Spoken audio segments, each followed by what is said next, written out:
Louvado seja nosso Senhor Jesus Cristo, para sempre seja louvado. Saúdo mais uma vez os que estão aqui de maneira presencial no Santuário Frei Galvão. Você que celebra conosco aí da sua casa, Brasil afora, é você que vai ouvir esta pregação tão importante, Sagrada Família de Nazaré. A batalha pela família, aquilo que o mundo quer destruir, Deus quer restaurar. Aquilo que o mundo quer destruir, Deus quer restaurar. Vamos repetir isso. Aquilo que o mundo quer destruir, Deus quer restaurar. Meus irmãos, há um ditado aqui em Minas, não sei se há em outros lugares, mas aqui nós falamos muito: o pior cego é aquele que não quer ver. E tem gente que não quer ver, que eles querem destruir a sua família, a sua casa. É por isso que muitas famílias são destruídas. E quando a pessoa acorda, já não há mais o que fazer. Meus irmãos, não vou aqui entrar em casuística, que são exemplos, mas posso falar-lhes como padre e orientador de família. Há muitas pessoas que me procuram e que eu posso fazer uma coisa só: rezar para que Deus lhes dê conforto, porque humanamente falando não há mais o que fazer.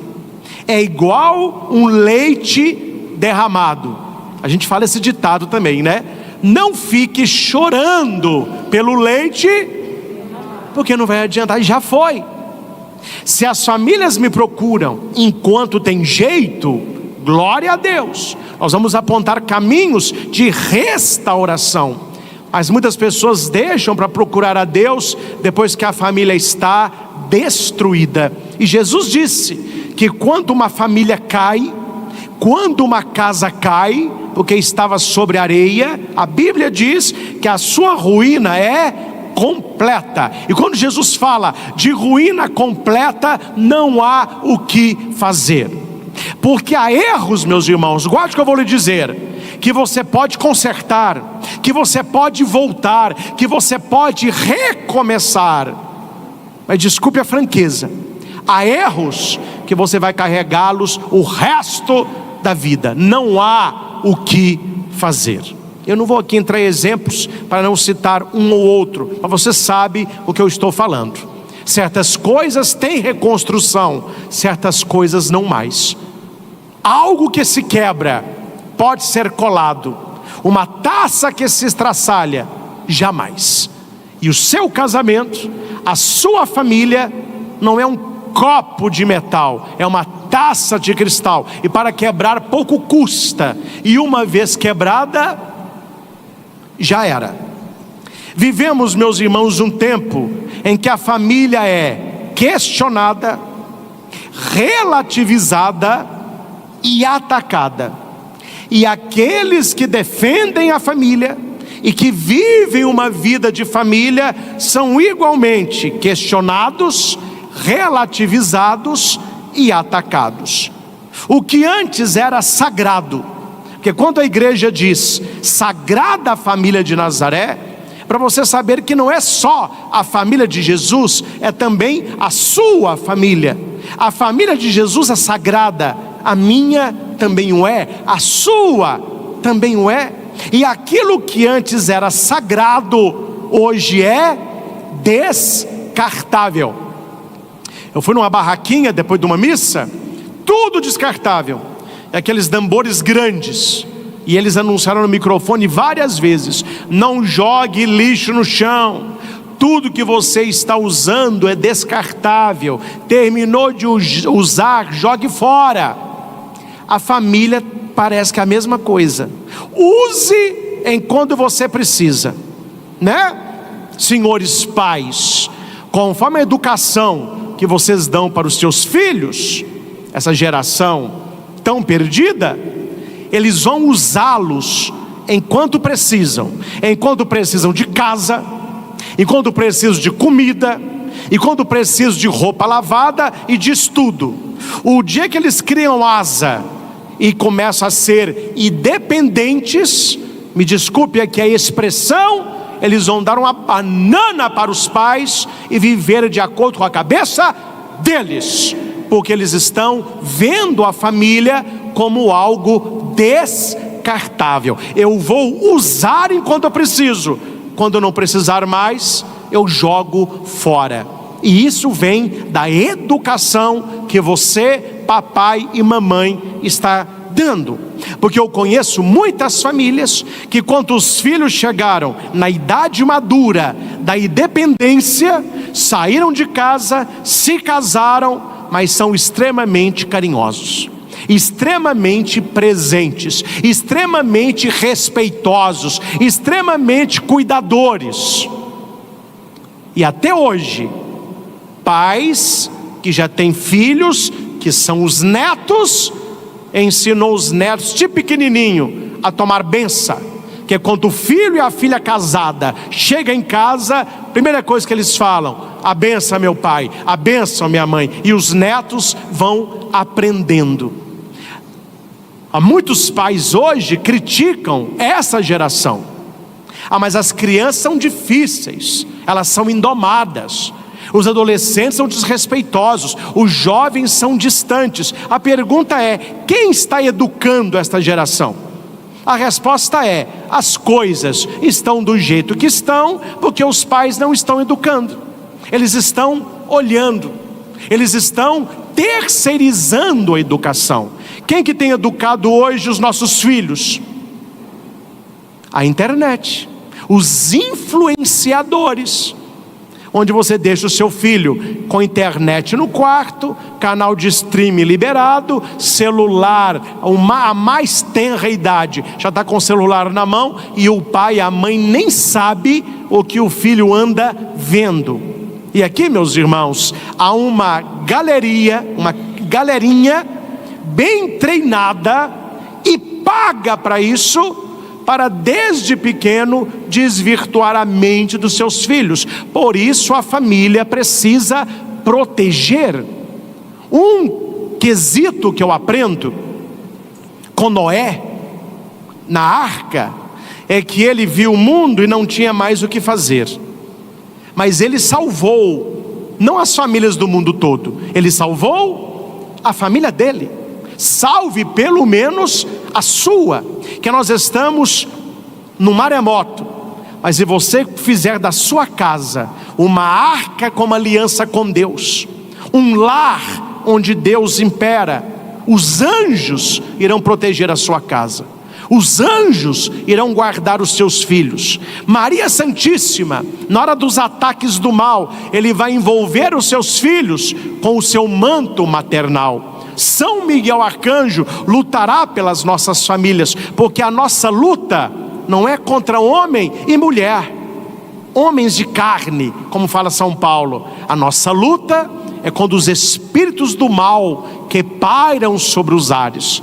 Enquanto nós brigamos entre nós, o diabo deita e rola, porque as famílias estão com um olhar mundano e não com um olhar divino. E quando a família cai, a sociedade cai. Por isso que eles querem destruir a família, porque um povo que não tem família é um povo mais fácil de se dominar. Note, meus irmãos, não vou entrar também em casuística. A maioria de gente que entra nessas ideologias loucas que o mundo tem hoje, eu não estou falando o nome, mas você nota pelo jeito de falar, o jeito de vestir, as cores que usam, os valores que professam. A maioria dessas pessoas não tiveram berço, não tiveram um laço familiar, não tiveram uma família forte que os educou. Quando eles conhecem um outro lado, como não tem raízes, eles vão viver o que o mundo oferece. Não é para seguir o ditado, viu? É só para pensar. Quem nunca tomou conhaque adora uma cachaça. Ou seja, quem não conhece o verdadeiro bem e a verdade vai ficar com qualquer coisa. Quem não conhece joia vai defender bijuteria. Quem não conhece um prato farto vai confundi-lo com lavagem. Foi assim com o filho pródigo. Estejamos atentos pela nossa família, pela santificação da nossa família. Eu quero aqui citar apenas 2 textos bíblicos, anote. Gênesis 1, 27 a 28. Deus criou homem e mulher e os abençoou como família. Quando Deus vê Adão, e ele lhe entrega a Eva e dá uma ordem: crescei-vos e multiplicai-vos. O que Deus tinha na cabeça? Família. E é esta família que é combatida, é esta família que é descartada. Que interessante, meus irmãos. Também não vou entrar aqui em exemplos. Você pode defender qualquer configuração familiar, como o mundo tem esse discurso hoje. Tem várias configurações familiares. Você pode defender qualquer uma, eles vão te aplaudir. A hora que você defende a sua família, eles vão te colocar muitos nomes, vão te cancelar, vão te perseguir, vão te ridicularizar. A coisa é muito clara, a não ser que você não está vendo o que está acontecendo. O jogo está muito claro, porque a família onde Deus constrói o seu legado, esta tem sido atacada, porque as outras já estão destruídas. As outras não têm como se fosse a graça, o fundamento, que é o próprio Deus quem dá. Não é o ser humano quem define família, não é o ser humano que estabelece família, é o Criador.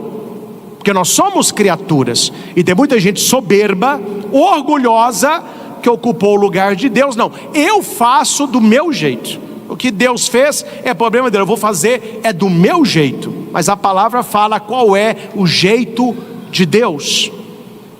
E o Salmo 127 diz para nós: se o Senhor não edificar a casa, em vão trabalham os que a constroem.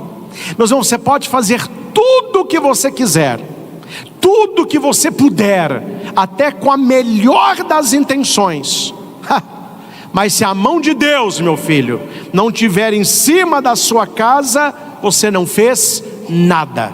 Jesus quem disse: sem mim nada podeis fazer. Então aqui estão 2 fundamentos para a nossa família. Deus os fez homem e mulher, começou a família e disse para Adão e Eva: crescei-vos e multiplicai-vos. Os filhos. Segunda coluna da família, a bênção de Deus, a mão de Deus sobre a família, e o laço válido para Deus. Qual que é o laço válido para Deus? O que Deus uniu, o homem não haverá de separar. Tem coisas que as pessoas que se unem, não é Deus que une, não. Tanto que o sacramento do matrimônio não é para todos. A igreja não está julgando os sacramentos à grila, não é para todos. E aqui eu mudo, não apenas no matrimônio, mas eu coloco a família. O que Deus uniu, a nossa família tem que ser unida. Que meus irmãos, pensem, compadre, se eu estou errado. Reunir a família até que não é difícil, o problema está em unir. Reunir, o pessoal até reúne no Natal, e tem família que reuniu no Natal e terminou em briga. Primeiro que bebem todas, né? Eu nunca vi um povo que bebe tanto. Aí o pessoal já está com os níveis de álcool alterado, como que é o final da ceia natalina, briga. Eu vi no Instagram vários vídeos de pancadaria, e o povo brigando, e o fundo musical: então é Natal. O que você fez? E o pau quebrando, e o povo filme ainda posta, né? E um colocou embaixo: é a minha família. Quer dizer, é uma família que se reuniu. Mas a minha pergunta é uma família unida? Então o que Deus uniu, a família, que o homem não separe, que o celular não separe. Posso falar uma outra aqui que é pesada? Que a herança não separe. Que eu conheço muitas famílias que eram unidas até que chegou a hora da herança. Daí, meu irmão, todo mundo se separou, porque ninguém está satisfeito com o que recebe. O que Deus uniu, que nada separe, que ninguém separe. A crise do mundo é a crise da família. A crise da sociedade é a crise da família. Quando você cura a família, você cura todo o resto, né? Não sei se vocês viram, duas adolescentes lá de Curitiba arrancando um pisca-pisca de uma árvore. Esse vídeo viralizou. O que está faltando ali? Família. Vai eu, meu filho, arrancar pisca-pisca. Eu que não ia piscar durante muito tempo, se é que você me entende. Mas hoje em dia, eu tenho um vídeo de professor em sala de aula. Um adolescente pega um lixo e joga no professor. Aí acerta, o professor olha para trás e a turma ri. O que está faltando ali? Família. Entra um idoso no ônibus e o adolescente jovem finge que está dormindo para não levantar. O que faltou na história dessa pessoa? Família, meus irmãos. Uma pessoa que tem família e que tem uma educação mais refinada, você conversou com ela há pouco tempo, você nota, essa pessoa é diferente. Essa pessoa tem berço. Então você nota toda coisa louca que nós vemos hoje, de uma maneira ou outra, a família fracassou ali. E eu queria, mas não tenho tempo de citar as 6 atitudes que o mundo hoje adota para destruir a sua família. Eu vou citá-las, eu queria explicá-las, mas como vai ficar muito longo, eu vou me manter ao roteiro que eu fiz ontem. Rezei ontem, estudei ontem, e ontem mesmo eu olhando as notícias, lendo o que leio, falei, eu acho que se a gente atacar esses 6 pontos, se eu partilhar com as pessoas que estão no santuário, com milhares que nos acompanham em casa e milhares que vão assistir esta pregação, eu penso que eu estarei ajudando a muitas famílias a ter um olhar mais crítico sobre a sua família nesses 6 pontos. São só 6 pontos, não são 30, 80, 114, são 6. Então é fácil de memorizar e é fácil você autoavaliar. Na minha família isso acontece. Lá em casa a gente vive isso. Quero partilhar com os senhores o que o mundo está usando para destruir as nossas famílias. Primeiro, relativização do matrimônio e dos valores familiares. Vai hoje num grupo de adolescentes e jovens, numa faculdade, principalmente uma federal, será que você me entende? E pergunte assim: quem quer casar? Quem quer constituir família? Quem quer filho? Quem quer ser um fiel ao outro até a velhice? No mínimo, é chacota que você vai ouvir. Por que isso? Porque eles fizeram uma relativização do matrimônio. A matrimônio é relativo, família é relativo, valores são relativos. Você tem o seu, eu tenho o meu. Essa é a primeira arma que o mal usou. Ele relativizou aquilo que é sagrado. Deus é quem cria o matrimônio. Eles relativizaram isso. E uma vez que não há sacralidade do relacionamento humano, não haverá valores para este relacionamento, porque aí entra o tudo vale. Tudo vale. É o que nós estamos vivendo hoje. Tudo vale. Hoje dizem que tudo é igual. Casamento virou contrato descartável. Muitos se casam com o pensamento: se não der certo, separo. Já se casam de uma maneira duvidosa. Fidelidade virou opção. Compromisso virou peso. E o que mais hoje é aplaudido é o casamento aberto. Namoro aberto. Eu não vou dizer o que é isso, senão eles vão me processar. Eu estou aqui com meu anjinho da guarda, ele vai me falando: vai devagar, Padre Christian, não fale o que o senhor está pensando, né? Mas você sabe o que eu estou pensando. Qual que é o nome disso que as pessoas fazem hoje, nesse troca-troca sem fim? Colocar um nome para ficar bonito. Ah não, nós temos um relacionamento aberto, nós temos um casamento aberto. Você sabe qual é o nome disso? Você sabe o que é isso? Eles mudaram o nome, mas a prática é a mesma. E o catecismo tem com clareza o que é isso. Vá lá no Catecismo da Igreja Católica e pesquise lá as feridas do matrimônio. Está lá o nome com clareza, o que esse pessoal anda aprontando. E vão colocar isso na sua cabeça? Não. Você entende. Vai colocar na cabeça de quem? Das crianças. Aqueles que não entendem o que é certo e errado, eles estão ainda aprendendo. Por isso que o alvo desse pessoal, agora você vai entender, é filme, é desenho, é livrinho. Eles querem de pequenininho mostrar para as crianças: olha, não tem valor. Casamento é relativo, família é relativa, hoje tudo é a mesma coisa. E a criancinha, coitadinha, ó, ela vai proteger as famílias, cuidar das crianças. Qual que é o final dessa relativização do matrimônio? Famílias frágeis, corações feridos, crianças sem estrutura, adolescentes rebeldes, jovens perdidos, adultos frustrados, idosos descartados. Acabou com o que tinha para acabar. Segundo, cultura do egoísmo. Se antes era o nós, hoje é eu.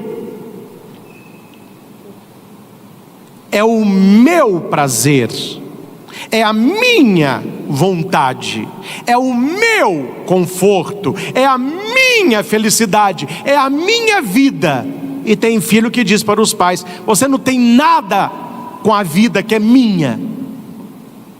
E para nós cristãos católicos, você sabe que a vida não é sua.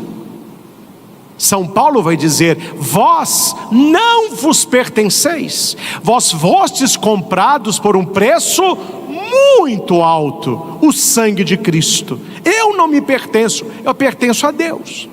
A minha vida não me pertence, a minha vida pertence a Deus. E eu tenho que perguntar a Deus: como que eu devo viver esta vida?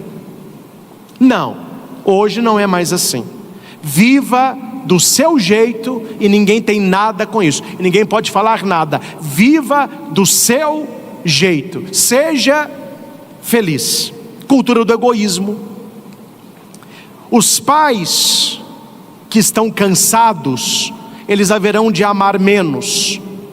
E os filhos que estão sendo mimados pelos pais cansados, o fruto será a ingratidão. Eu já vou cantar a pedra, meu filho, porque o dia que acontecer, você vai lembrar de mim. O dia que o padre falou isso na igreja, eu pensei assim: mas como é chato, viu? Mas agora aconteceu na minha família. Escreva o que eu estou falando. Filhos mimados, crianças mimadas, adolescente cheio de vontade, o fruto é um só: ingratidão. Você vai ver a dor de cabeça que esse pessoal vai te dar, porque não está sendo direcionado, está sendo deixado.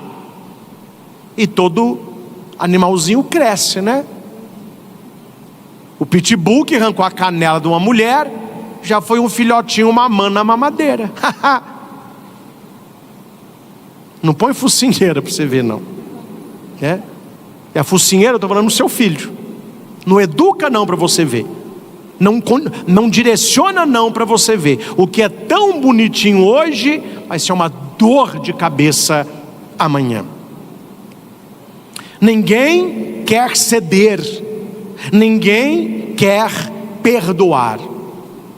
Numa entrevista que eu fui naquele podcast do Vilela, ele perguntava assim: padre, se eu pudesse desenhar hoje uma família, como que seria o quadro? Eu falei: muito simples. Você já brincou, Vilela, na escola de cabo de guerra? Falou: já. É a família. É os filhos de um lado os pais do outro, vamos ver quem tem mais força. E quando não se tem filho, é o marido numa ponta e a mulher na outra. Vamos ver de nós dois quem é que vence. Ao invés de ser a união, eles estão na competição. Vamos ver quem tem mais força. Vamos ver quem vence o outro. Vamos ver quem é melhor. Gente, coisa que não cabe na minha cabeça, nem no meu coração. Inveja entre irmãos. Competição entre irmãos. Irmão que não conversa com irmão há anos. Um não vai na casa do outro. Filhos que não conversam mais com os pais. Eu não estou entendendo, meus irmãos. A nossa família está se esfacelando. Cultura do egoísmo.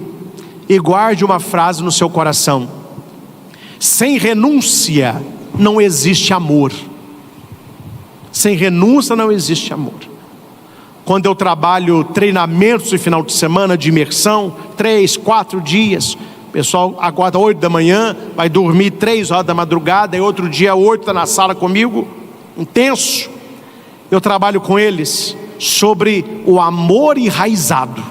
E é uma dinâmica, que as pessoas choram muito, que elas vão fazer um exercício mental de visualização, para encontrarem nos fatos da vida, até que eles não conhecem, qual é o grande amor da sua vida.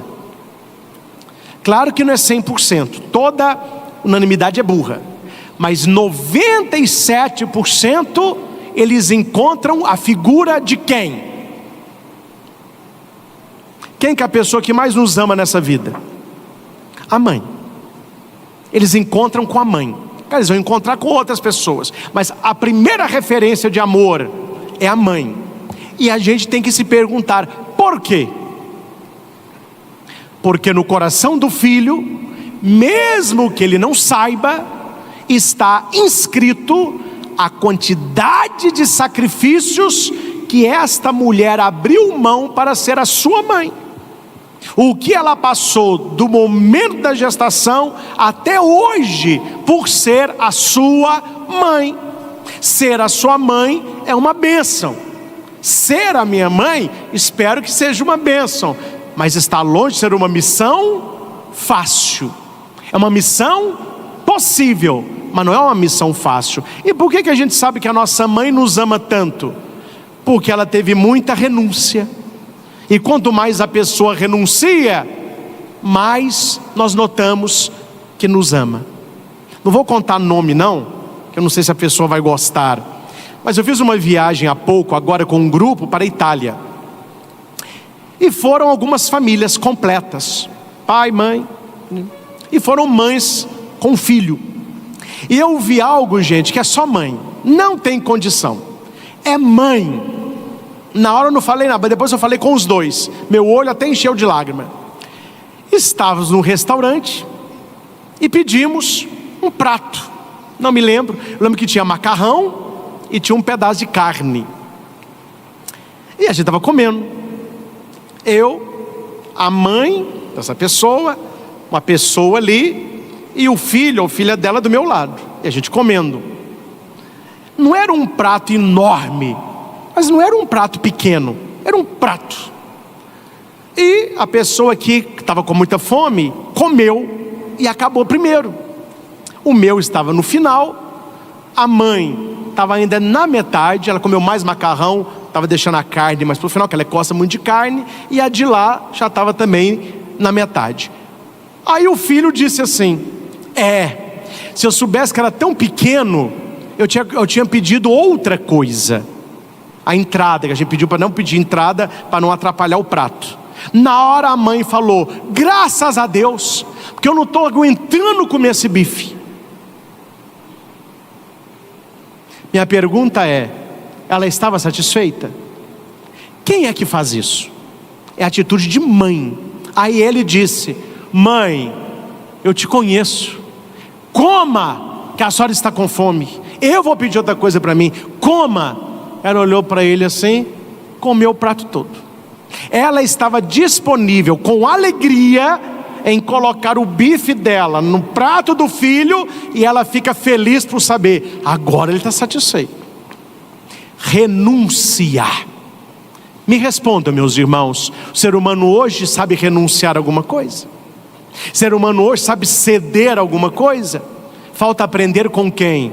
Com as nossas mães, né? Terceiro modo que o mundo quer destruir a nossa família: o mundo virtual substituindo o mundo real. O celular tomou o lugar do diálogo.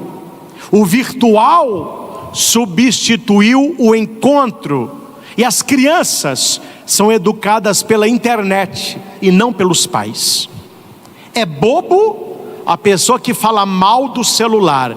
O celular, gente, vamos falar a verdade, faz parte da nossa vida.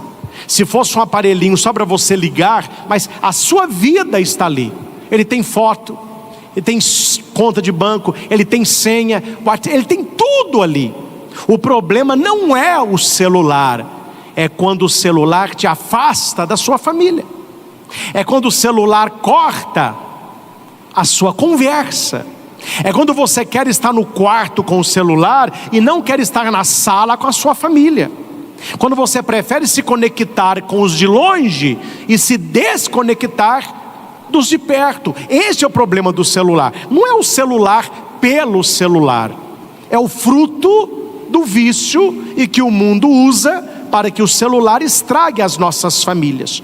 Olha um esqueminha que eu copiei de uma psicóloga. Ela disse assim: pais cansados entrega o celular. Ele está cansado, então não tem como brincar com a criança. Ele entrega o celular. A criança com o celular, ela se isola para ela ficar mexendo no celular. A criança isolada, ela aprende a ter um relacionamento superficial com a família. E pessoas que têm relacionamento superficial com o real, ela vai querer ter um relacionamento real com o virtual. É aí que entra quem? Os influenciadores. Quem que deveria influenciar os filhos? Os pais. Só que os pais estão entregando os filhos para quem? Para esse pessoal de cabeça oca, vazia. Eles falaram: padre, não vou também falar um nome, senão é processo, né? Vá nesse canal aqui, olha o conteúdo do vídeo dele e compare com o conteúdo do senhor, e olha a visualização sua e olha a dele. Eu falei: primeiro eu vou olhar o meu aqui. Aí eu peguei um vídeo normal. Um vídeo normal, ele vai 200 mil, 300 mil, tem aqueles só 1 milhão, 2 milhões, mas o normal nosso, cada pregação, 300 mil visualizações. Essa faixa de 270 a 500 mil. Tem uns que vão mais, mas a faixa é essa. A hora que eu fui no canal do cara, eu fui só nas métricas: 7 milhões, 8 milhões, 12 milhões. Eu falei: tem que aprender o segredo. A hora que eu entrei, o que o cara faz? Ele fica no microfone assim.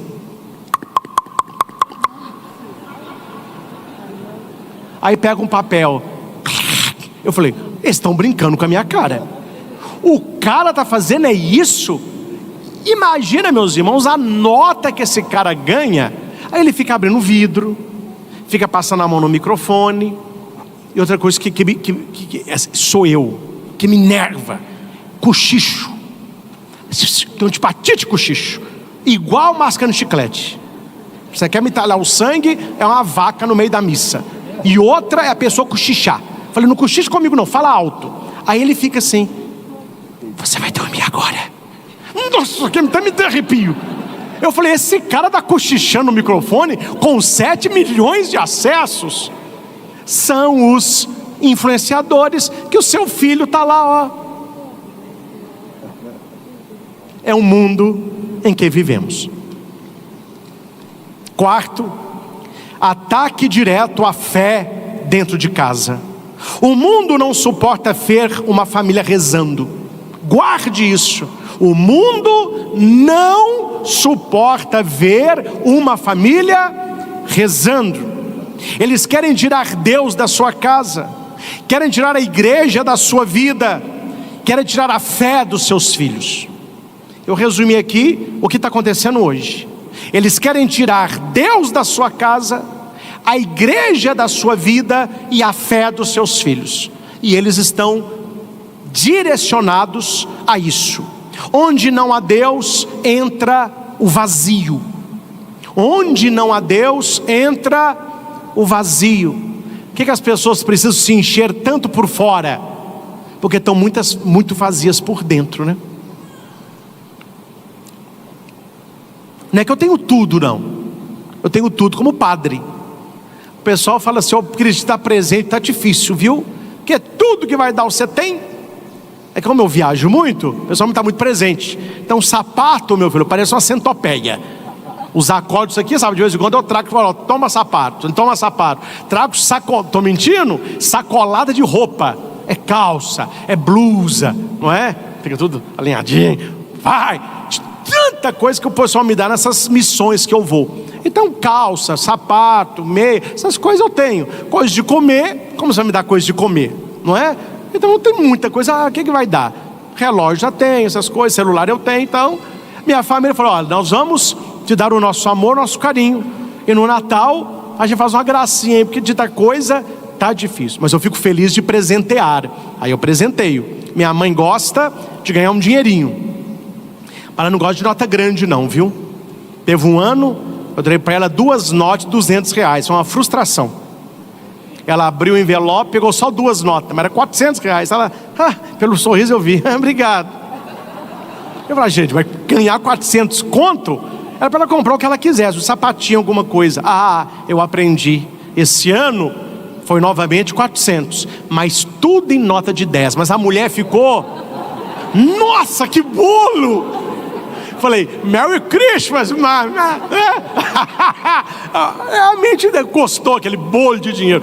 E ficou contando. É o mesmo valor.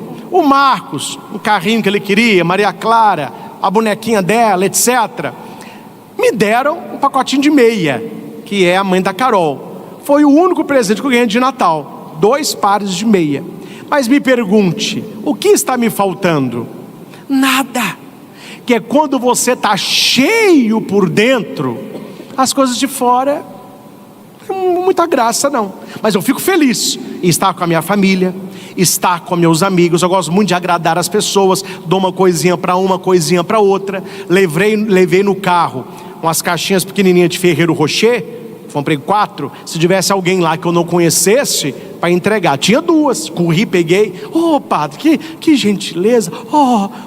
Vamos tirar uma foto. Não ganhou o Ferreiro Rocher do padre, tira foto. Mas tem que anunciar que dei também, né? Todo mundo quer. E o meu, né? Isso é uma história simples, para você entender o quê? Por que as pessoas exigem tanto? Eu quero o último celular. Eu quero a roupa mais cara. Eu quero. Porque as pessoas estão querendo encher por fora, que elas estão. Não trouxe para ler não. Mas todo ano eu elejo o cartão mais lindo. Cartão eu ganho muito. Cartão mais lindo, com os dizeres mais lindos. Eu vou dizer porque a pessoa está aqui. O cartão mais lindo desse Natal foi da senhora Ermelinda, viu? Maravilhoso. Ermelinda me encheu, ela e o Valquíria, me encheu de vida. Eu ia até tirar uma foto e publicar, mas o pessoal tem a linguinha meio quente. Por que não pôs desserts? Aí eu não coloquei, mas agradeço. Me deu também uma blusa, mas o presente foi o cartão, né? A gente não faz para ter reconhecimento, mas quando você vê uma pessoa que tem um olhar mais sensível, ela consegue ver a sua missão de uma maneira mais ampla. Isso alegra muito o meu coração. Foi um dos presentes melhores, uma mensagem, né? Quantos abraços nós temos? Gente, quantas crianças ganharam presentes caros, mas não ganharam um beijo, um abraço? E o presente maior de todos, sabe qual é? Vou te ensinar. Talvez você não saiba até hoje. Qual é o maior presente que você pode dar para alguém? Tempo. Ninguém tem tempo hoje para nada. Se você ama alguém, fale: olha, hoje eu quero ficar com você. Te convidei para ficar comigo. Vai lá em casa, vamos sair junto. Tempo. Dê tempo para quem você ama. Porque onde não há Deus, o vazio toma conta. Quinto, normalização do pecado. Hoje em dia, meu filho, eu falo como padre, atender confissão está complicada. Tem gente que tudo é pecado. A pessoa respirou, padre, eu respirei. Falei, ai meu Deus. E tem gente que nada é pecado. Saiu do virtus in medio, glória Dei. A virtude está no meio para a glória de Deus. Já diz São Tomás de Aquino. Claro que nem tudo é pecado, mas é claro que muita coisa é pecado. E o que o mundo faz hoje? Atenção, meus irmãos. A palavra que eu usei não é aniquilamento, eu usei de propósito a palavra normalização. Eles não acabaram com o pecado, eles normalizaram o pecado. Não, o pecado continua, só que hoje não é mais pecado. Talvez para você é, para mim não é. É o que o Papa Bento falava e que as pessoas não gostavam das falas do Papa Bento. Papa Bento XVI falava: nós vamos viver em breve a ditadura do relativismo. A época chegou. O que significa isso? Para mim é, para você não é. A pessoa é na cabeça dela, ela cria a verdade dela. Não existe uma verdade absoluta, não existe o certo e errado, não existe pecado e santidade. Depende. Se para você é, não viva. Se para mim não é, qual o problema? É isso aqui, ó. O pecado foi normalizado. Ninguém foge do pecado. A pessoa corre para a felicidade. Se eu estou feliz, não importa esse discurso, não. Aquilo que antes era ofensa a Deus, hoje é chamado de felicidade. Aquilo que destruía a alma, hoje é chamado de liberdade. O mal se veste de bonito e o erro ganha aplauso. Fui eu que escrevi isso aqui, gente. É bonito isso aqui, hein? Tem que colocar isso aqui no livro. Isso aqui eu gostei, eu vou ler de novo. Aquilo que antes era ofensa a Deus é chamado de felicidade. Aquilo que destruía a alma é chamado de liberdade. O mal se veste de bonito e o erro ganha aplauso.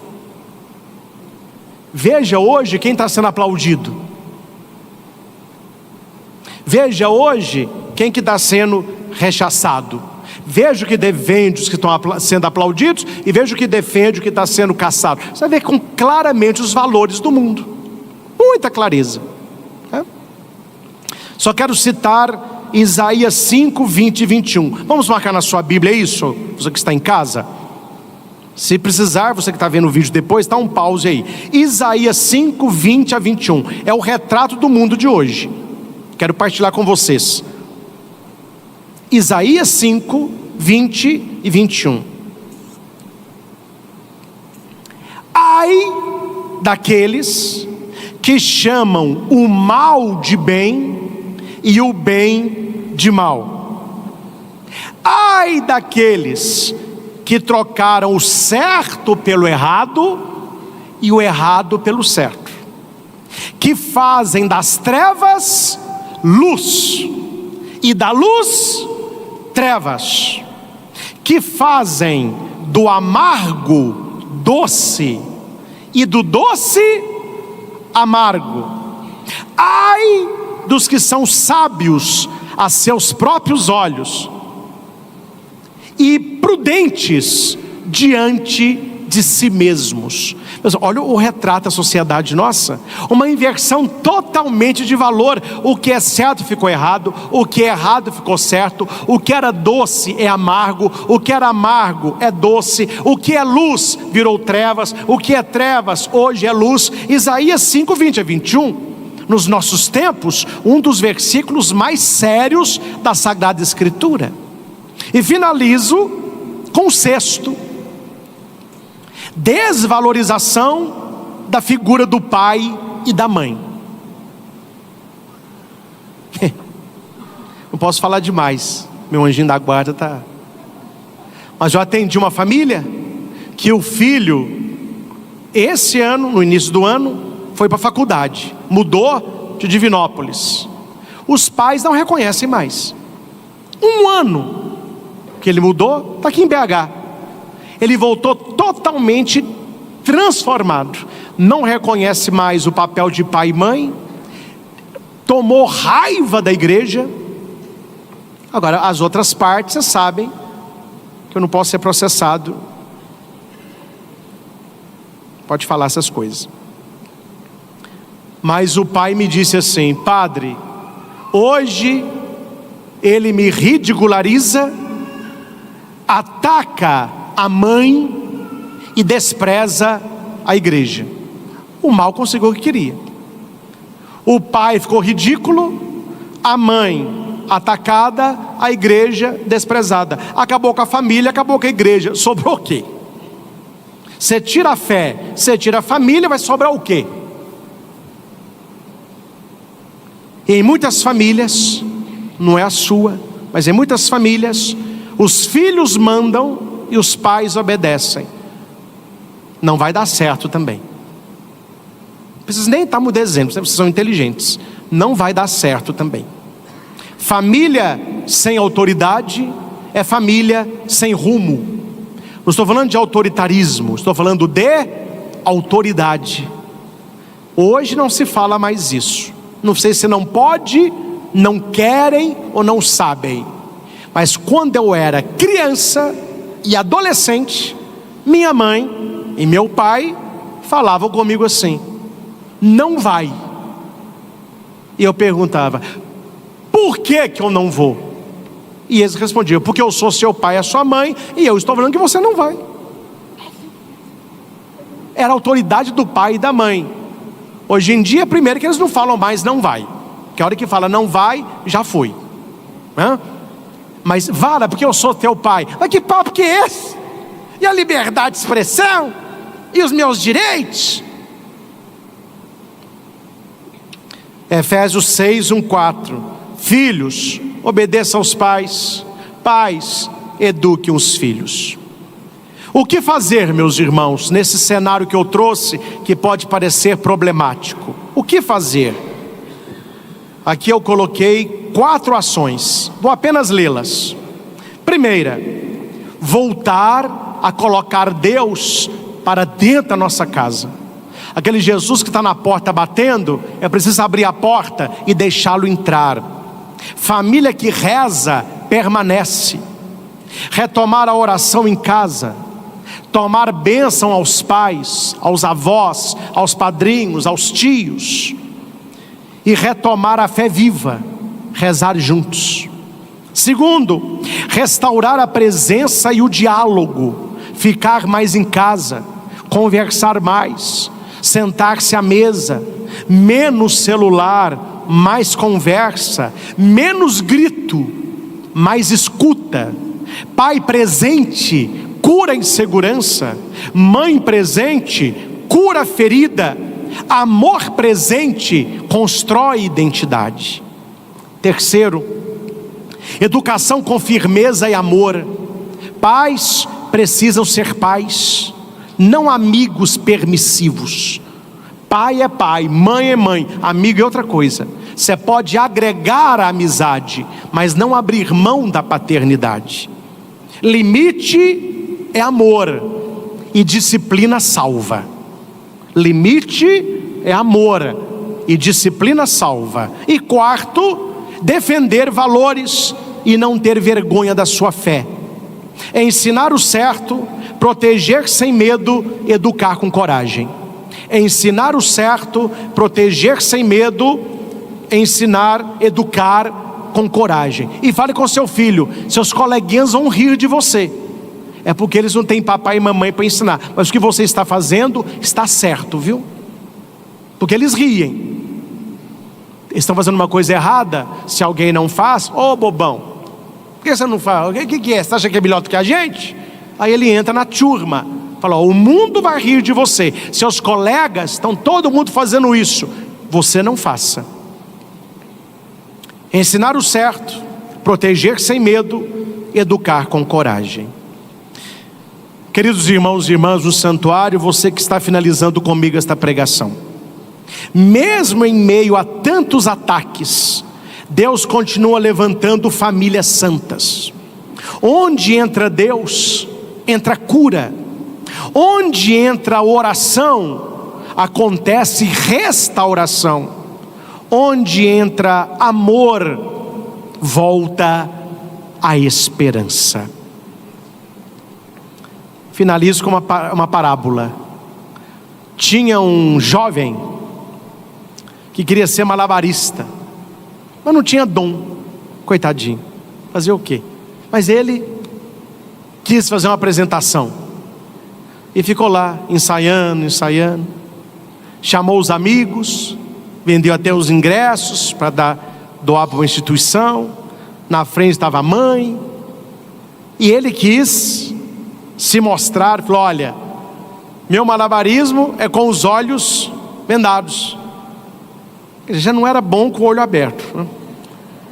Aí, coitado, aí dificultou ainda. Aí colocou a venda nos olhos. Foi fazer malabarismo com lata, as latas caíram. Foi fazer malabarismo com aquelas garrafas de boliche, as garrafas caíram. Foi fazer bambolê caiu.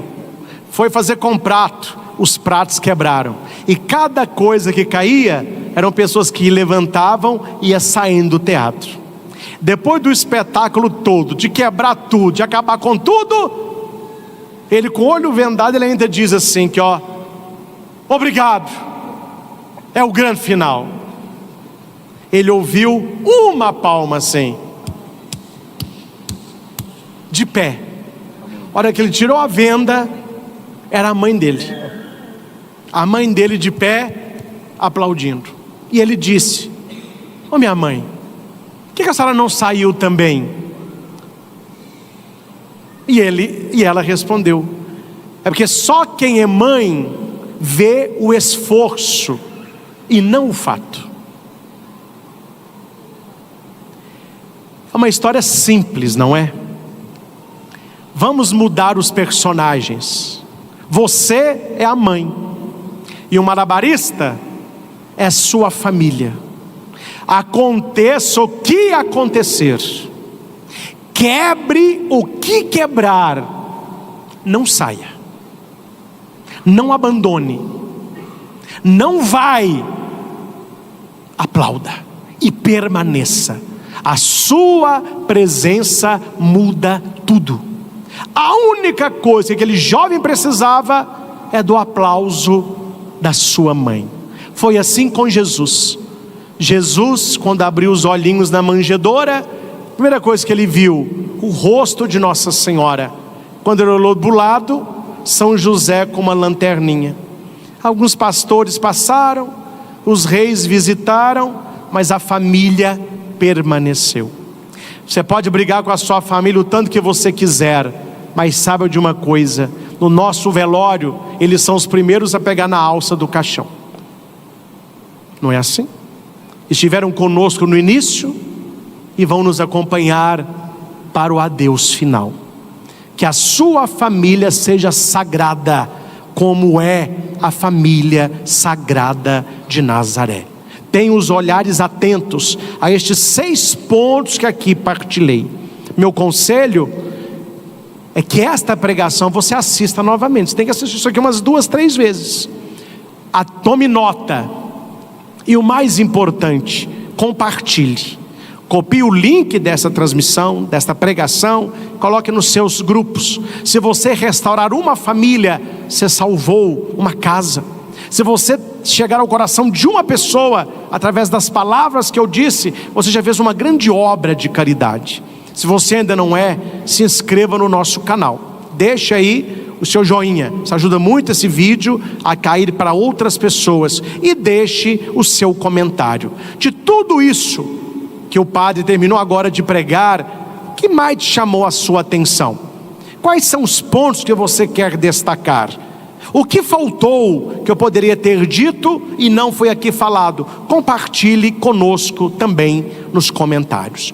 Que Deus abençoe a nossa vida, que Deus abençoe a nossa família, que Ele santifique a nossa caminhada para as coisas do alto.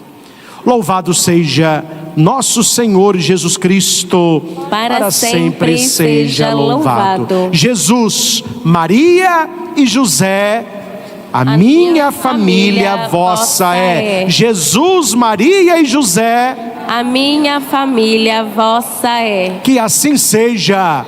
Amém. Amém. Meus caros irmãos e irmãs, aqui no nosso santuário, você que celebra conosco aí da sua casa, e as pessoas que vão certamente ouvir esta pregação depois que ela foi aqui realizada.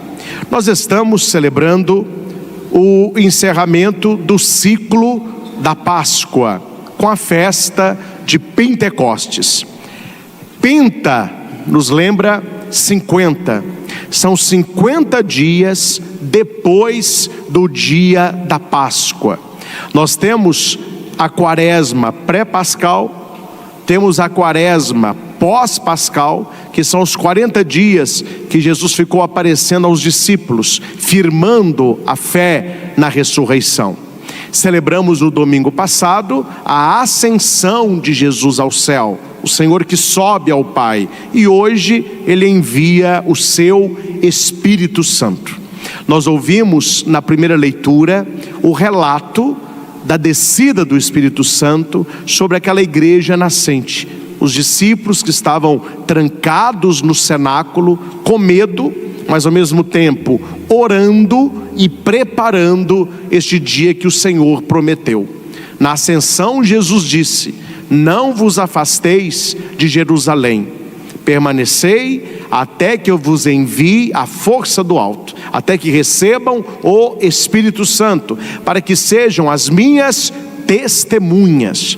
Aqui nós temos o principal, ou uma das vertentes principais do Espírito Santo. A pergunta que se pode colocar esta noite: mas para que receber o Espírito Santo? Para que eu preciso do Espírito Santo? Espírito Santo, meus irmãos, que fique claro, não é um dom pessoal, não é uma gracinha de Deus para você, não é porque você é especial, não é um chaveirinho, não é um deusinho dentro de você. O Espírito Santo é a terceira pessoa da Santíssima Trindade, é nos dado pelo Pai, através do Filho, e tem como pano de fundo central o bem da igreja. Jesus disse na sua ascensão qual que é a utilidade do Espírito Santo: o testemunho. O testemunho. Recebereis o Espírito Santo para que sejais as minhas testemunhas. E no final da primeira leitura, o fenômeno de Pentecostes vai dizer que as pessoas estavam encantadas com a pregação e diziam: nós ouvimos na nossa língua os discípulos pregando e falando das maravilhas de Deus. Então aqui nós temos as duas vertentes do Espírito Santo: primeiro, o testemunho; segundo, para que com a própria vida e com a nossa boca nós anunciemos para o mundo as maravilhas de Deus. O Catecismo da Igreja, no parágrafo 683, no capítulo 3 do Credo, vai dizer assim: ninguém pode dizer Jesus é o Senhor a não ser no Espírito Santo. Tá danado, hein?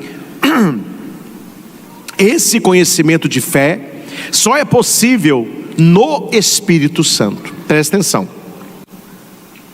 Repitam: ninguém pode dizer que Jesus Cristo é o Senhor a não ser pelo Espírito Santo. Vamos lá. Ninguém pode dizer que Cristo é o Senhor a não ser pelo Espírito Santo. O que é que o catecismo nos ensina? Atenção nisso aqui.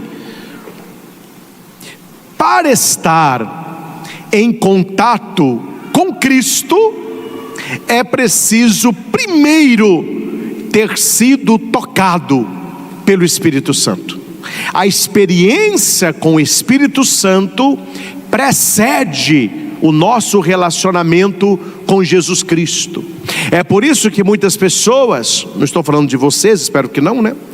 Que estão na igreja, mas elas não conhecem ainda Jesus Cristo. Elas têm religiosidade, elas não têm espiritualidade. Aí pessoas assim mudam de igreja com facilidade, rezam um dia, não reza no outro, faltou de missa, tanto faz, não tem vida de oração, não lê a palavra de Deus, não tem amizade profunda com Cristo, por mais que ela queira, porque talvez ela esteja procurando a experiência primeira no Cristo. E a igreja me ensina que a experiência primeira é no Espírito Santo. Ninguém pode dizer que Jesus é o Senhor se não for pelo Espírito Santo.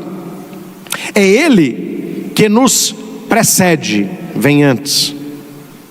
Ele que nos precede e suscita em nós a fé.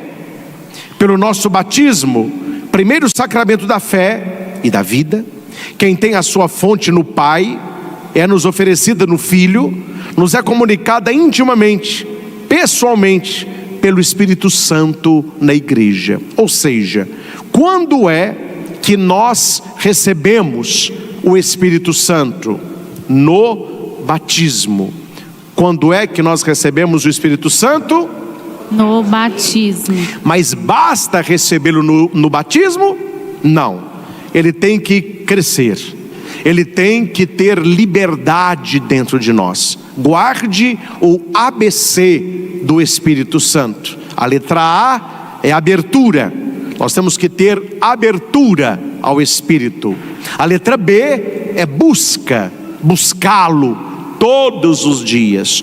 Invocá-lo todos os dias. Não levantar da cama de manhã sem rezar. Vinde, Espírito Santo, conduz o meu dia, conduz os meus passos, ilumina as minhas escolhas, purifica as minhas palavras, concede-me sabedoria, um dom excelso.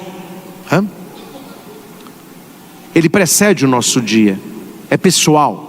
Nós recebemos no batismo, mas precisamos buscá-lo sempre. A letra C é centralidade. Precisamos tirar a gente do centro e colocar o Espírito Santo. O que o Espírito Santo quer, eu quero. O que o Espírito Santo não quer, eu não quero. Aonde Ele quer que eu vá, eu irei. Aonde Ele não quer que eu vá, eu não irei.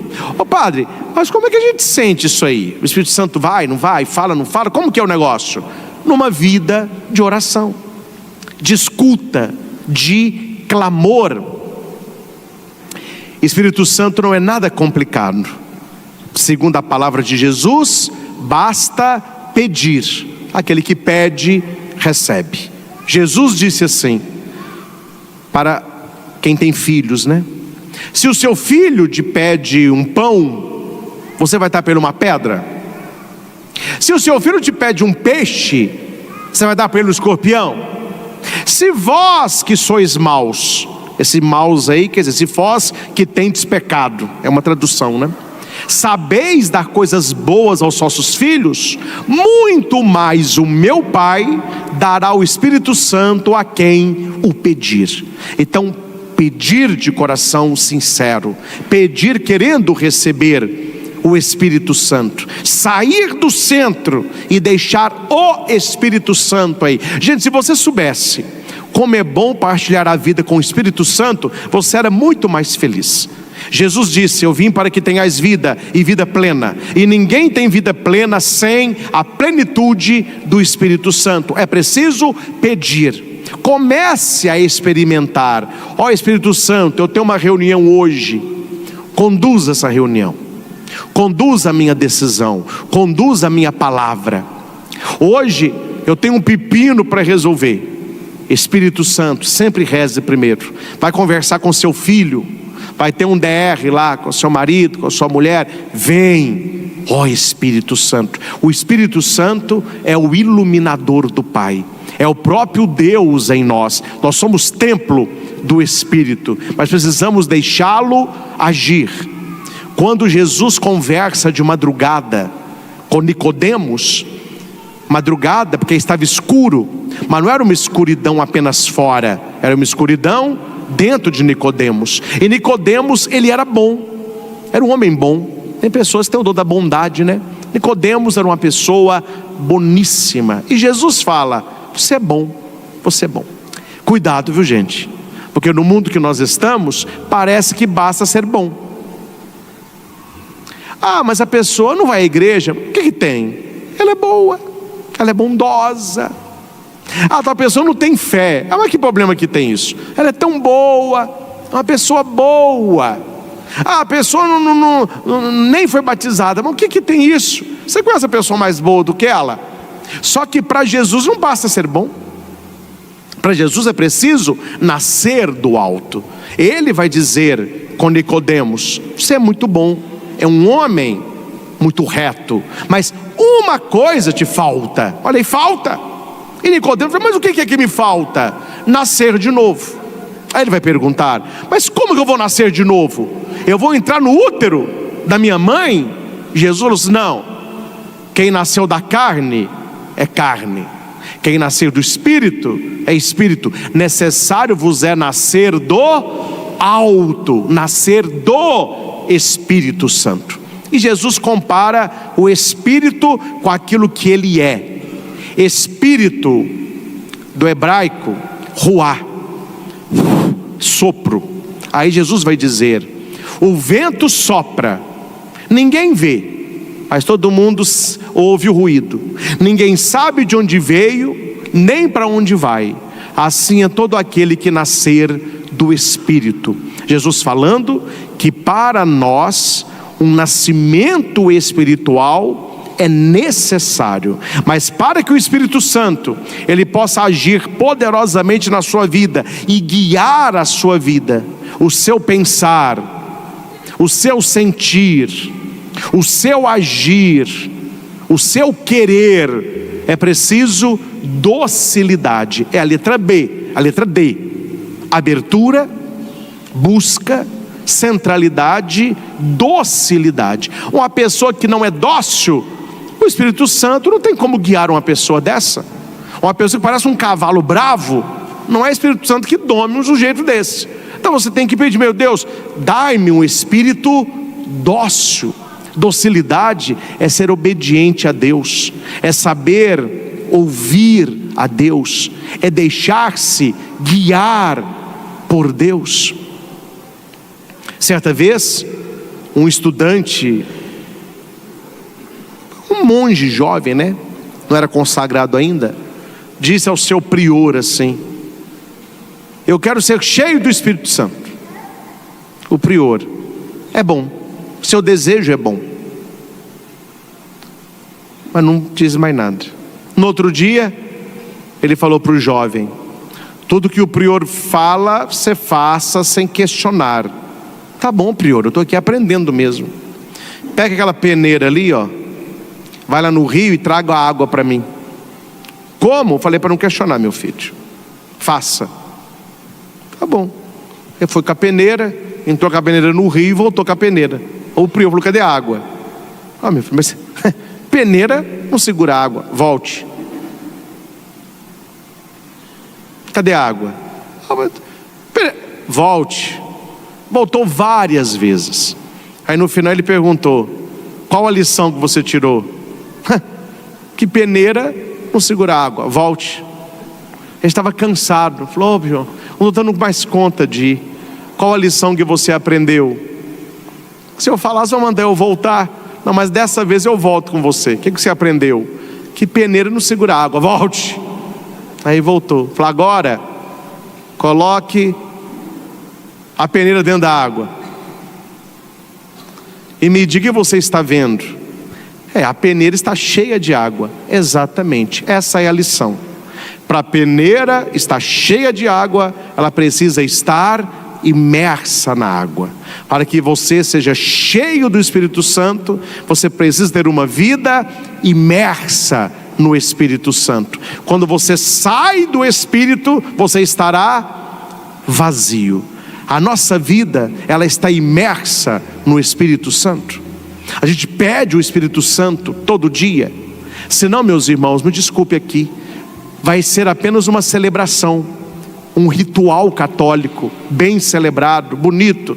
A igreja está bonita, nossa, que beleza, Pentecostes, 7 velas na menorá, os dons do Espírito Santo estão escritos ali: temor de Deus, fortaleza, sabedoria, conselho, entendimento, ciência, piedade. Aí você volta para casa, dormir porque amanhã é segundona, né? Vamos trabalhar. O que mudou? Nada. Porque o Espírito não basta recebê-lo, é preciso transbordá-lo. O que nós ouvimos no Evangelho? Uma das aparições do ressuscitado. Jesus aparece: Shalom, a paz esteja convosco. Ele sopra: recebei o Espírito Santo. E junto com o Espírito Santo, ele concede o sacramento da penitência, a confissão. A quem perdoardes, perdoados estão; a quem não perdoardes, não estão perdoados. Pronto. Ele já tinha soprado sobre os discípulos o Espírito Santo. Por que Pentecostes o Espírito Santo desce sobre os apóstolos, sendo que numa das aparições do ressuscitado ele já tinha conferido o Espírito Santo? Porque não basta recebê-lo, é preciso deixá-lo agir. E isso não cabe a mim, cabe a você. Aí vai a letra E, que é a última, que é esperança, que não vem do verbo esperar, mas do verbo esperançar, que é muito usado em Portugal. Eles falam muito isso. Esperançar. O que é esperançar? É um agir enquanto se espera. Não é um esperar passivamente, é um esperar ativamente, fazendo o que você pode, na certeza de que Deus fará o que você não pode.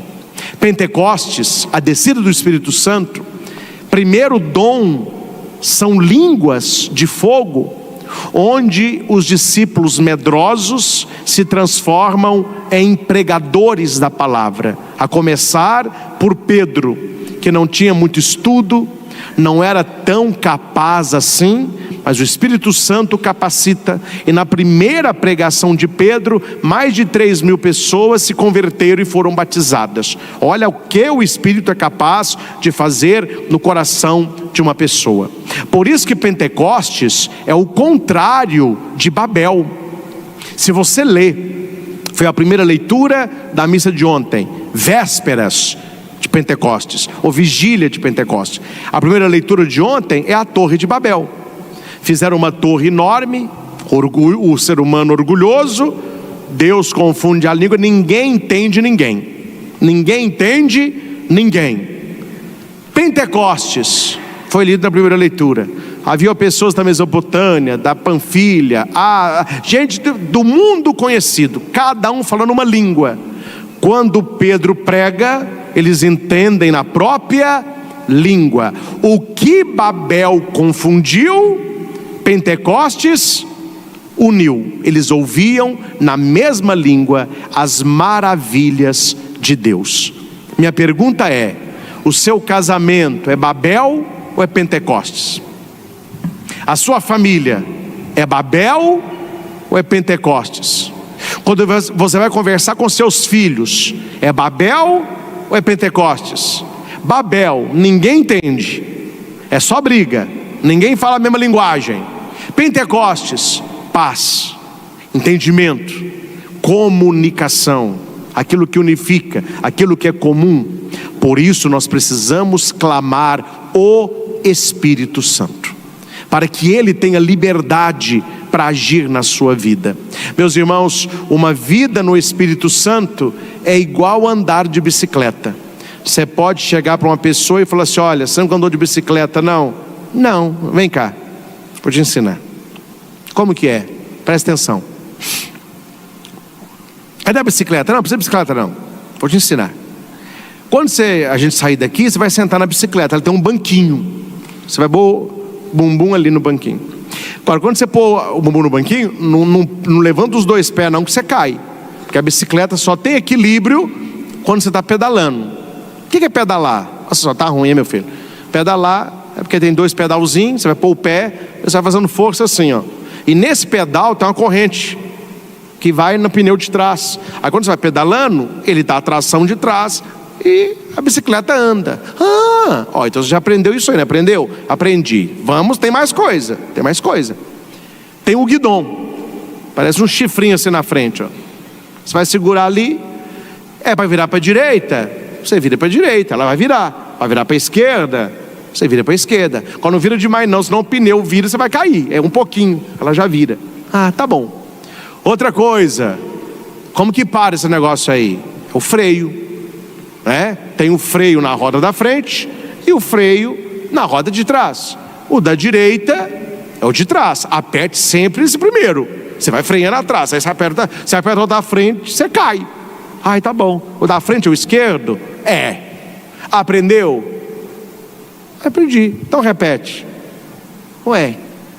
Senta no banquinho, segura o guidão, põe um pé no pedal, deu o primeiro, põe o segundo, virou para a direita, para a esquerda, o freio. Inteligente. Vamos lá agora. A pessoa sabe tudo aqui, ó. A hora que ela sobe na bicicleta, é assim que funciona? Não é. Ela não consegue andar, ela cai, o negócio não vai, a confusão. Depois que a pessoa levou uns tombos, ela começa, aí ela aprende a andar de bicicleta. Aí ela vê que para aprender a andar não é teoria, tem que ter prática. E uma vez que você andou de bicicleta e aprendeu a andar de bicicleta, você pode ficar 10 anos sem andar de bicicleta. O dia que você subir, você anda normalmente, nunca mais se esquece. Pouca coisa a cabeça humana guarda tanto quanto andar de bicicleta. Sem estratégia, a gente já tentou estudar isso, não é? Eu sou um exemplo disso, não é? Eu andava de bicicleta quando eu estava no TG lá em Itaúna, fui para o seminário, 9 anos de estudo, nunca subi numa bike.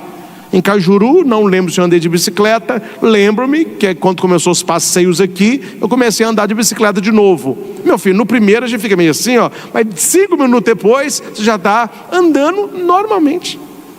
Espírito Santo é assim.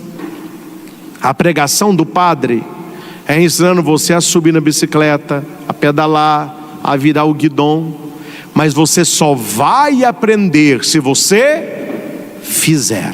Espírito Santo é vida. Você tem que entrar na experiência, primeiro rezando todos os dias, clamando todos os dias, pedindo a sua luz todos os dias, nos momentos difíceis, nos momentos de decisão, nos momentos de escolha. Meus irmãos, as pessoas seriam muito mais felizes se elas fossem direcionadas pelo Espírito Santo.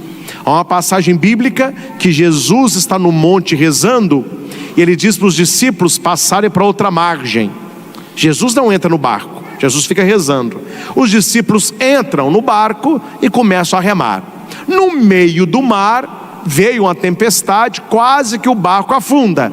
Aí Jesus depois vai caminhando até eles. Mas o texto diz por que os discípulos enfrentaram uma tempestade que quase os afundou. A leitura diz o motivo. Quem sabe qual é o motivo? Eles remavam, não saíam do lugar, as ondas entravam no barco. Por quê? Está escrito. Por quê? Tem um porquê lá. Por quê? Por quê? Um de cada vez? Repita. Porque o vento era contrário. Porque o vento era contrário. Por que está na Bíblia isso? Porque a barca é a nossa vida. O vento é o Espírito Santo. Se o Espírito Santo for contrário àquilo que você anda fazendo, a sua vida não será fácil. Se aquilo que você quer não é a vontade de Deus para você, a infelicidade será a sua companhia. Conversava há pouco, pessoa que foi atender em confissão, conversava com ele, falei com ele assim, olha, confissão bem feita, falava com ele assim, para você ver como que é bom a gente ter uma vida no Espírito Santo, porque a pessoa que vai levando a vida do jeito dela, ela pode construir o que ela sonhou, no final ela se sente vazia e incompleta, porque o vento ele é contrário, quando você segue o Espírito Santo, você tem vida plena, você tem alegria verdadeira, você tem plenitude interior, você tem saúde emocional, você tem vitória espiritual, e você vai enchendo os outros ao seu redor também do Espírito Santo. Então, uma pessoa que é cheia do Espírito Santo, as pessoas gostam de estar perto. As pessoas se sentem bem quando você dá para elas também um direcionamento de vida. Então, meus irmãos, que nós façamos como os discípulos. São aqui apenas 3 passos para a gente também rezar. Primeiro passo, eles estavam reunidos no mesmo lugar. Seja uma pessoa que reúne e não que divide, que espanta. Tem 2 tipos de gente. Tem gente que ajunta a roda e tem gente que dispersa a roda. Ou não tem? Veja a festa, veja na sua faculdade, veja na sua escola, veja na roda de amizade. Tem gente que onde a pessoa está, todo mundo vai. Vamos sentar naquela mesa ali, vamos sentar naquela mesa ali. A mesa cabe 4, fica 30 sentado lá. Porque tem alguém que ajunta a roda. Você não conhece gente que tem a roda, a pessoa chega. Também, coitada, a pessoa que dá azia em pacote de bicarbonato, né? A pessoa chega, só fala mal dos outros, pessimista. Você vê, um levanta, outro sai, aquela roda ela vai se... Então seja a pessoa que reúne. Eles estavam reunidos no mesmo lugar. Transforme a sua casa em cenáculo. Transforme a sua casa em lugar de experimentar a paz que vem do Espírito Santo. Viajar é bom, mas voltar é melhor. Eu que o diga, né? Eu que o diga. Voltar, mas é voltar para onde você se sente bem. Quando eu chego na casa da minha mãe, aí primeiro eu abro o portão. Geralmente ela está lá na sala rezando, vendo alguma coisa de igreja, e a janela fica 2 dedos abertos assim. Aí eu chego na janela e olho, você dá a cabecinha dela assim, vejo lá por trás. Pronto, não precisa de mais nada. Falei, cheguei na casa da minha mãe. Aí eu abro a porta, benção mãe, Deus te abençoe. Paz. Infeliz daquele que viaja e não tem motivos por que voltar, não é? Muito melhor o boteco, o campo, a faculdade, que é voltar para casa. Não é um cenáculo, não tem o Espírito Santo. Onde o Espírito Santo está, a gente gosta de estar. Transforme a sua casa num lugar agradável, um lugar que as pessoas queiram estar. A nossa comunidade, um lugar que as pessoas queiram estar. Segundo, veio do céu um barulho, como uma forte ventania. Forte ventania é para tirar as coisas do lugar, é para tirar um pó e para colocar pó. Eu lembro quando nós celebrávamos aqui ainda na parte de baixo, que não tinha o santuário, preparando o tríduo de Frei Galvão. Não me lembro qual tríduo, qual dia que foi. Era umas 4 horas da tarde. A Bárbara, que é minha secretária, ligou para mim, falou, Padre Christian, tá chovendo aí? Eu olhei e falei assim, o céu tá bem preto, mas não tá chovendo, tá um chuvisco. Falou, pois é, aqui no Frei Galvão o mundo tá acabando. Caiu um toró, levantou as barracas, derrubou as cadeiras quase todas, estragou os negócios da feira. Meu Deus do céu. Mas aí a chuva parou ali umas 5 e pouco. O pessoal trabalhou. Quando as pessoas chegaram para a missa, já estava um pouco mais sob controle. Uma forte ventania. O que significa forte ventania? O Espírito Santo quer tirar as coisas do lugar. Talvez não é o lugar que elas precisavam estar. Só reza bem quem reza com a mão aberta. Repita isso aí. Bem, quem reza com a mão aberta. Então pergunta para quem está do seu lado, você tem coragem de rezar com a mão aberta? Você tem coragem? Eu não estou entendendo o que o pai está falando. Então vou explicar, meu filho. Quando você reza com a mão aberta, o que está nas suas mãos? Tudo que é importante. A sua vida está nas suas mãos. Aí você reza com a mão aberta, né? A confiança do Espírito Santo. Aí Deus falou assim: tá bom, você está rezando com a mão aberta? Então eu vou olhar essa sua mão. Aí Deus olha a nossa mão. Não é fácil rezar com a mão aberta, né? Aí Deus olha a nossa mão. Primeira coisa, Ele olha e fala: certas coisas estão no lugar, ficarão aí. Certas coisas estão fora de lugar. Então Ele mexe, Ele troca coisas de lugar. Terceiro, certas coisas não pertencem à sua mão nem à sua vida. Eu vou tirar. Ele tira oportunidades, Ele tira situações, e Ele diz: o que precisava estar, não está. Eu vou colocar. São os 4 movimentos de uma oração no Espírito Santo. Certas coisas permanecem, certas coisas Deus muda, certas coisas Deus tira, certas coisas Deus acrescenta. Só quem está cheio do Espírito Santo reza assim, porque a gente tem muito medo do que Deus pode fazer na nossa vida. Eu não me lembro qual foi o filme que eu assisti. Acho que era Rei Arthur, não sei se era não sei se era Troia, mas a frase eu guardei. 1 hora lá do filme, eles estão indo para a guerra, e um dos guerreiros está com medo de ir para a guerra. Aí a mãe dele diz: você não tem medo de perder a guerra, você tem medo da força que você tem. Esse é o medo que a gente tem. A gente não tem medo de Deus fazer mal para nós, porque Deus não faz mal. Por que a gente tem medo de Deus começar a fazer o que Ele quer e a gente assustar com aquilo que Deus está fazendo?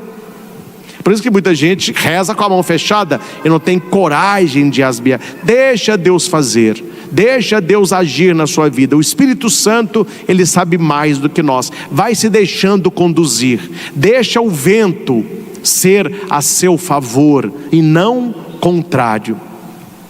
Veio um barulho chama atenção, né? Barulho chama atenção. Vocês estão prestando atenção na homilia do padre. Aí ali fora cai o metal. Tá! Vocês não veem, eu tô aqui, todo mundo faz assim, ó. Os mais trágicos. Matou? Ou não, só caiu um ferro. Aí volta para a homilia. O barulho chama a nossa atenção. O Espírito Santo fez barulho porque Deus quer chamar a nossa atenção. Responda para você mesmo: onde você tem colocado a sua atenção? Você dá atenção para quem? Você coloca a sua atenção onde? Deus está chamando a nossa atenção. Ele quer movimento, trocar peças, tirar, colocar, ventania. E por fim, línguas como fogo pousaram sobre cada um deles. Língua, comunicação, anunciar as maravilhas de Deus. Fogo, aquece, purifica, cauteriza, enobrece. Então Deus, Ele quer nos dar a plenitude do Espírito Santo para que sejamos testemunhas dEle e possamos anunciar as maravilhas de Deus. O Espírito Santo, meus irmãos, não é para Deus te dar o que você quer, para você conseguir dar a Deus o que Ele quer. Se você reza certo, você vai ver que você rezou errado a vida toda. Vou repetir a frase. Se você começa a rezar certo, você vai ver que você está rezando errado a vida toda. Como que a gente reza? Pedindo. Mas quando você começa a rezar certo, quem vai pedir é Ele. Essa é a oração. Quem disse isso? Santa Teresinha de Lisieux. Eu fui há pouco no Instituto Hesed. Aí eles construíram lá dentro uma casinha Santa Teresinha. Fica só na clausura. Então os leigos não vão lá, só as irmãs. Mas os padres chegam lá dentro. Aí eu tive que ir lá xeretar, né? Aí a mulher: não, padre, vem cá para você conhecer. a casa de Santa Teresinha. E eu já estive na casa dela na França, idêntica, a imagem do pai e da mãe, Santa Teresinha falando que queria ser uma carmelita, a casinha, a cama dela, Nossa Senhora, os livros. Aí eu estou lá filmando, né? E as irmãzinhas para mim são assim, ó. Aquelas irmãzinhas não são mole não, viu? Elas para mim assim. Você que de olho em mim, para que ser dito. Falei, irmã, a senhora quer falar alguma coisa comigo? Quero. Pode falar. Eu conheço. O senhor não veio aqui à toa, né, padre? Só que o senhor veio aqui para conhecer a casa Santa Teresinha. Falei, a senhora me chamou para conhecer a casa? Não. Quem trouxe o senhor aqui foi Teresinha. Ela quer que o senhor a conheça mais. O senhor conhece Santa Teresinha? Falei, não. Conheço, mas não conheço. Não vou falar que eu conheço. Conheço. História de uma alma. Falei, não. Então, o senhor vai adquirir esse livro aqui, um livro grosso, Biografia de Santa Teresinha, a melhor que tem. E o senhor vai lê-la, porque tem muita coisa que Santa Teresinha vai ensinar para o senhor. Falei, então tá bom. Aí ela me dá o livro, né? Mandou comprar o livro. E ela já adiantou. Não, aqui na livraria do Carmelo tem. Aí eu já fui lá. Barato. R$260. Maravilha, irmã. Só isso. Eu pensei que era mais caro, é só isso. Mas também é um calhamaço, né? Aí fui lá, comprei o livro de Santa Teresinha. E a irmã falou ainda mais. Só que tem um detalhe, padre. Falei, pode falar, irmã. Agora, depois dessa aí, nada é novidade mais. Santa Teresinha quer que o senhor a conheça na casa dela. Não é para o senhor ler na sua casa, não. Quando o senhor vier, nós vamos reservar a parte da tarde só para o senhor rezar. O senhor vai entrar para essa casa Santa Teresinha, vai ficar lá de 2 às 5 rezando. Nós vamos marcar coisas para o senhor só de manhã e só à noite. A Santa Teresinha quer falar no seu coração. Só que eu não tenho conta, eu já comecei a ler, sabe? Umas coisinhas eu já li, já marquei. Gente, Santa Teresinha é um exemplo de alguém que se deixou guiar pelo Espírito Santo na simplicidade. Uma parte do livro que eu li, quero compartilhar com vocês, pequenininho. Ela vai dizer assim: existem vasos nobres e vasos pobres. Um vasinho de barro que se põe no chão, ninguém dá valor, e ele dura muito tempo. Um vaso de louça caro se põe no alto, e ele é cobiçado. Só que se aquele vaso cai, ele se esborracha, ao contrário do que já está no chão. Ele não pode cair, porque no chão já está. Ele só pode ser quebrado pelo gato, porque se coloca ração para o gato. Aí Santa Teresinha vai dizer: meu Deus, a madre é o vaso nobre que está no alto. Ela coordena todo o nosso convento. Eu rezo por ela, para que ela seja santa e que ela não caia, porque se ela cair, ela vai se espatifar. Eu não peço para que eu não caia, porque eu sou o vasinho de barro. Eu só te peço, Jesus, que o gato não me quebre. Santa Teresinha. O que essa santa quis dizer, padre? Vai ler então a história de uma alma, vai ler a biografia da santa, compra o livro, R$260. Aí você vai ler. Gente, é uma espiritualidade tão simples, mas ao mesmo tempo tão profunda, que só uma jovenzinha cheia do Espírito, ela poderia ter uma visão como Teresinha teve. Teresinha, ela não nos ensina a teoria do Espírito Santo, ela nos ensina prática. E ela foi santa pelas coisas pequenas, porque ela clamava sempre o Espírito Santo.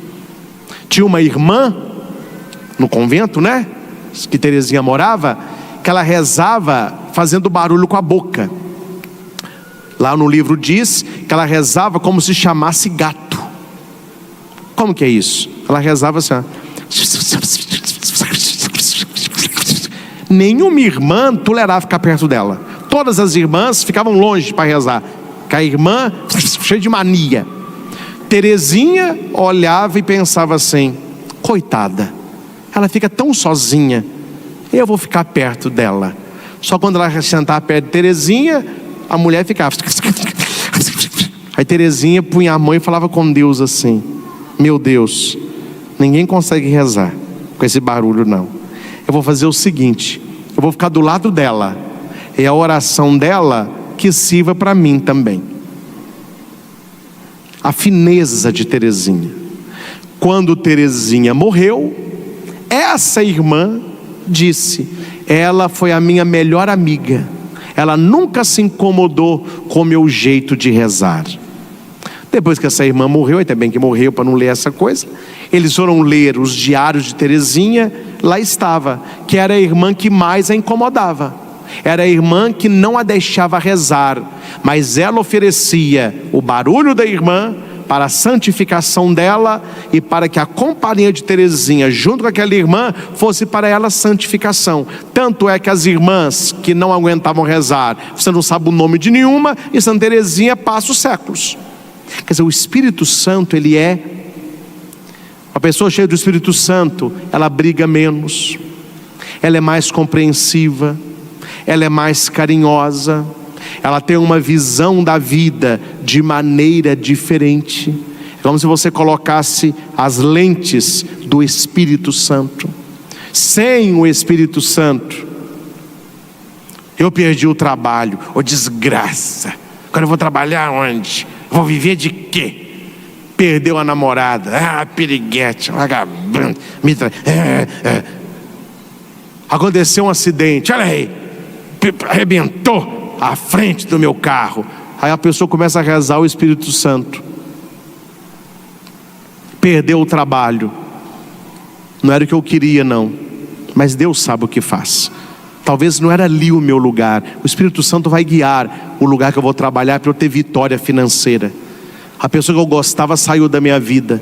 Deus não quer o meu mal. Eu não perdi a pessoa. Foi um livramento. Foi bom para ela e bom para mim. Eu bati meu carro, misericórdia. Nem seguro eu fiz ainda, mas pelo menos a pessoa, ela tem um olhar de gratidão. Quem nos dá isso? O Divino Espírito Santo. Então, meus irmãos, espero que esses exemplos todos aqui, nessas analogias que eu fiz, ajude você a ter o desejo de ter o Espírito Santo. E não se esqueça o que o catecismo me disse: a experiência do Espírito precede a experiência de Jesus Cristo. Quem não tem a experiência do Espírito não poderá dizer com a própria vida que Jesus Cristo é o Senhor. Faça esse propósito. Não levante da sua cama a partir de amanhã sem clamar o Espírito Santo. Há uma oração muito bonita e simples. Você não vai rezar só isso não, viu? Mas é uma oração profunda. Muitas irmãs rezam assim. Depois que elas rezaram todas as orações da manhã, o Santo Terço, a Santa Missa, laudes, 1 hora de vigília, elas vão começar o trabalho ali para 7h30, elas já estão liberadas para o trabalho, elas acordam ali para as 4, 5 horas para rezar. Muitas irmãs terminam a oração com essa frase. A que está rezando diz alto: Espírito Santo. E as irmãs respondem todas juntas: o que faremos juntos hoje? E ela sai da capela. Bonito isso, né? A hora que você sair de casa: Espírito Santo, o que faremos juntos hoje? Leva o Espírito Santo para a sua escola, leva para o seu trabalho, leva para o seu namoro, leva para o seu casamento. Quem somos nós, meus irmãos, sem o Divino Espírito Santo? Lembre da história da peneira. Nós só temos o Espírito se nós vivemos imersos nele. Sem o Espírito Santo, nós somos uma peneira tentando carregar água. Estamos com sede, querendo saciar a sede do outro.